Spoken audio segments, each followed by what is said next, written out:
completing GED, and I recall looking at the clip on YouTube recently. The woman was very, very passionate in saying that you can't get a good job unless you complete your GED, and she's really correct about that. But we must also recognize that it is an essential stepping stone, and the way we look and we envision jobs of the future now, it's almost as if that's just one point in the entire lifetime of how you prepare for work and how you prepare yourself to exist in the society. So once we complete the GED, we need to be thinking of other things, and I'll give you another statistic. In 1973, 28% of jobs in the US economy required some type of post-secondary education and training to be successful in that job, which leaves the majority for high school and below. Today, about 60% of jobs require some type of post-secondary education and training. And I need to be careful here, because whenever we say that, people think we mean a college diploma or a college degree. We mean, a post-secondary vocational certificate, some type of industry-based certification, a few months of training on the job, something beyond, even beyond what we're observing.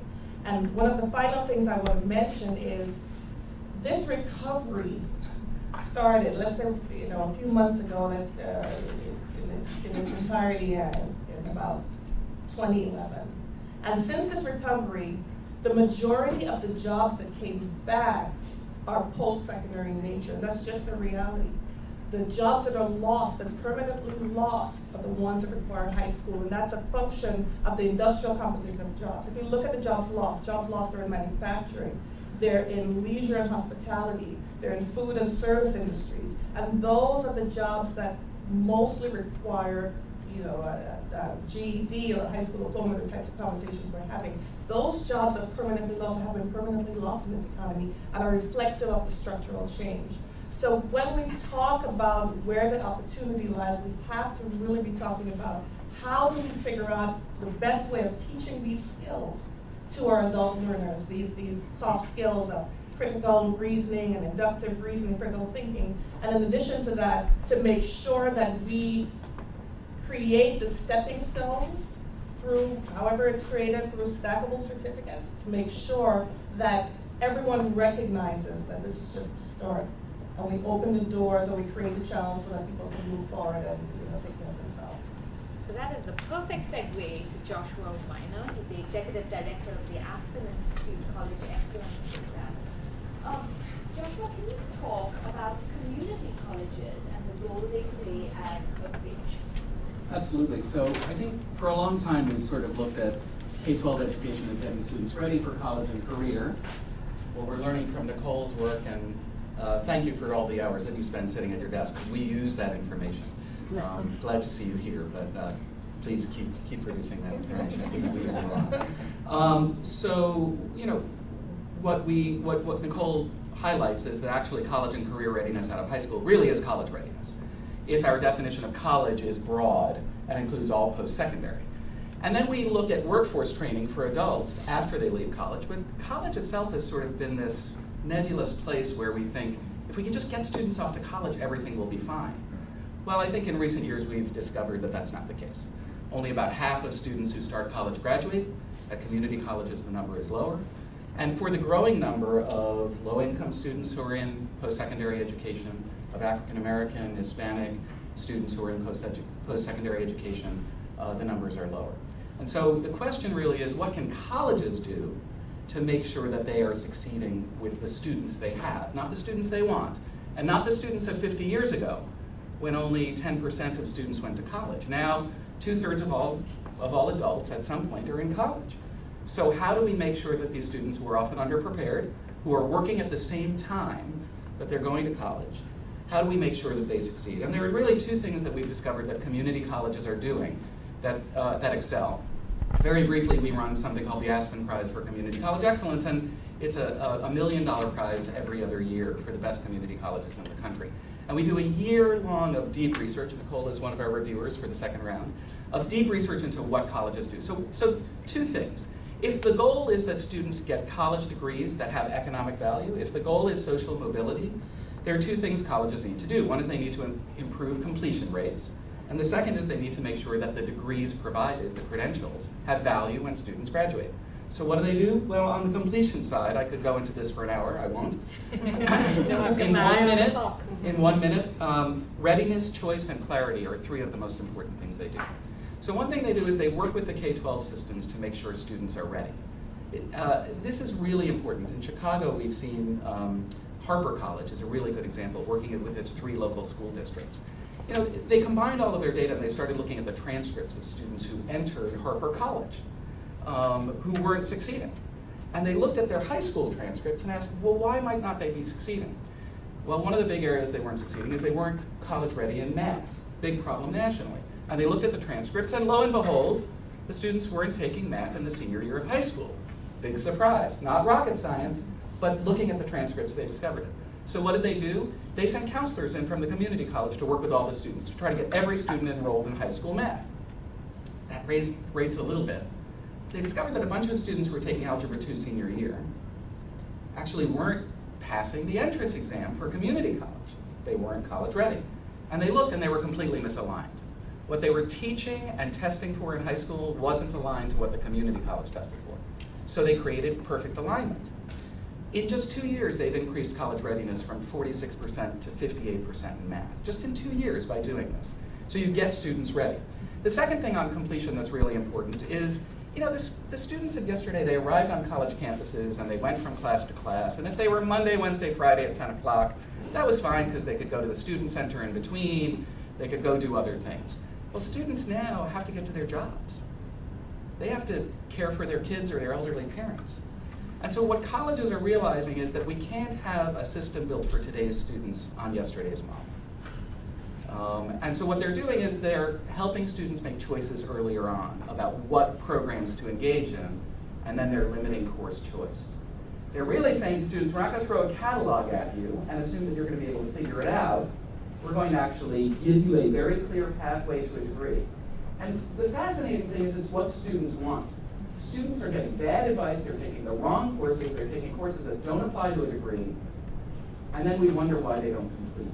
Well, colleges need to organize themselves for the students today. So on the completion side, that's what we're doing. Then very briefly on the labor market side, I think underneath Nicole's discussion of, you know, college is the new high school, right? You need a college degree to enter the middle class of some sort, some post-secondary. Well, it's not every post-secondary certificate that matters. There are a lot of certificates we're discovering, and even degrees that don't have a lot of labor market value. And so when students come in and we say, what color is your parachute, what do you want to do, right? I mean, this is what we do. What are you interested in doing? You know, if that parachute is a color that's likely to land in the water, you're going to drown, right? I mean, let's make sure that we give them a choice of colors that align to the things that matter and get them into those programs earlier. So what colleges are doing is really looking at what the labor market demands are, helping students understand that, and not saying everybody needs to be a nurse or, you know, I mean, I would be a terrible in the health. I hate blood. Don't get me involved in that. But giving them a range of things that actually align to the things that matter. Tech degrees matter, healthcare, these are things that actually matter. And students will pursue one of those things, and actually then the degrees they get will matter later on. But that requires 2 things. It requires looking at labor market outcome data, looking at the match, the stuff that Nicole does, but also we've seen a lot of states now are matching their unemployment insurance records with the college graduation records to see how well students do.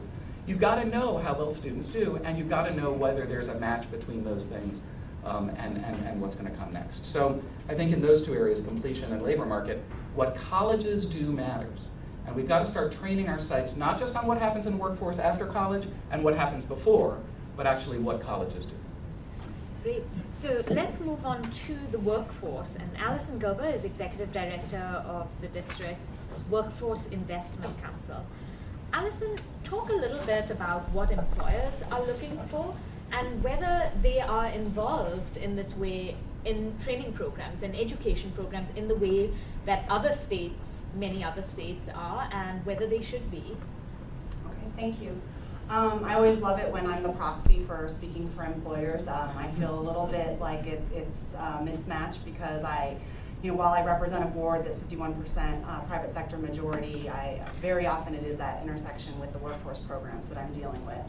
And so just when I was thinking about this question that Cardita posed, I think, other panelists have very eloquently pointed out that the district is a knowledge-based economy, that we require a high incidence of post-secondary degrees. I think the other thing that's worth noting is that we have more and more people with post-secondary degrees moving here every month, making it more and more competitive for people who are in the economy already, right?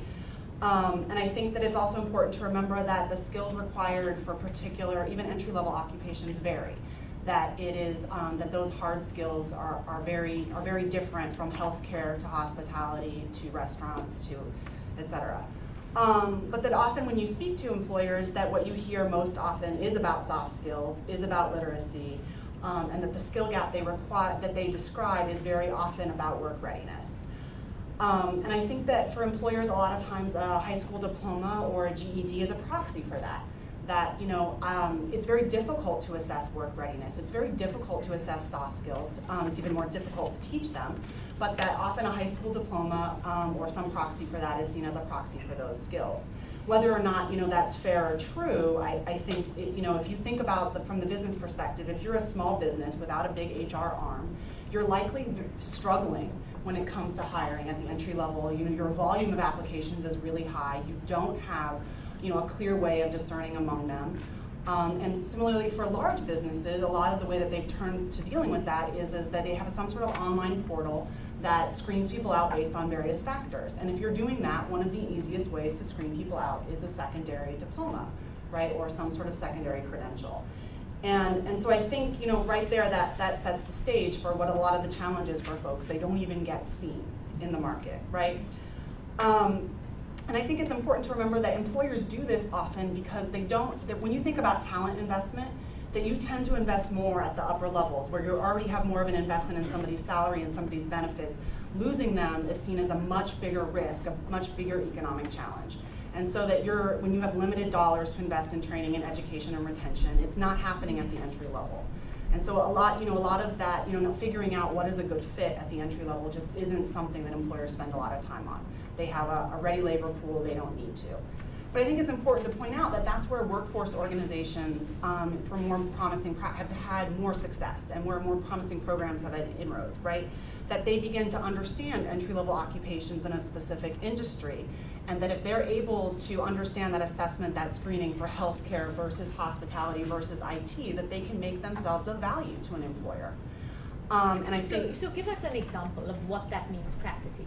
So what that means practically is that if you are, say you're working with, a hotel, and a hotel right now has, an online hiring portal that they screen all kinds of people out, GED, high school diploma, felony conviction, any criminal conviction, whatever, that, they're not really sure that that online portal is getting them the soft skills that they need. It doesn't really mean that somebody's customer service friendly. It doesn't mean that when they come up to the front desk that they're able to greet you. It doesn't mean when somebody grabs you in the hallway outside of their room and says something is wrong with my room that they have that ready, let me help you response, right? Those things aren't correlative.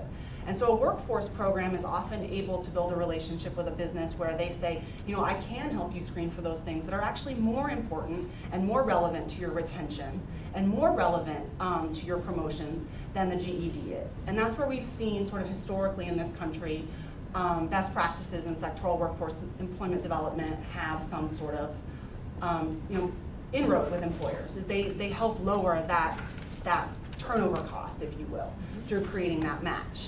But I think the inherent problem here for the GED 2014 is that a lot of workforce programs have created that match through contextualized education, right? They're teaching literacy and numeracy and soft skills. At the same time, they're teaching hard skills. And so very often they're taking low-income people and they're putting them on the pathway to entry-level employment, which is great, meeting employers' needs, but they're also meeting the needs of low-income people by putting them on the pathway to college. And so often what they're doing is, while I'm teaching you to be successful in that hotel environment, to respond to somebody with absolutely ma'am, I'll get right on it, I'm also teaching you to read and to do math at the level that you're going to need to pass the GED, which creates the entree point to college, the thing you need to move up once you're in that industry. And when we start adding in content matter knowledge and we start to focus on things like photosynthesis and science, it means that we're not focusing on contextualize something to an industry. And therein, programs that have been very successful, that have cracked the nut in how do I do both things for people, are going to have to make a choice. They're going to have to decide, do I put somebody on the pathway to that entry-level job, or do I put somebody on the pathway to college? And so for me, having been in this field, 12 or 13 years now, the thing that I've seen work the most, this creates a clear conflict with that thing. And I think that is what I think is going to be the challenge for workforce organizations working with employers.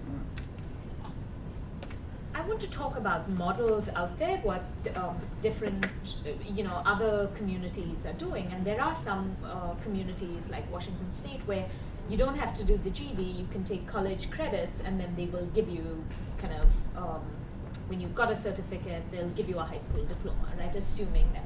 So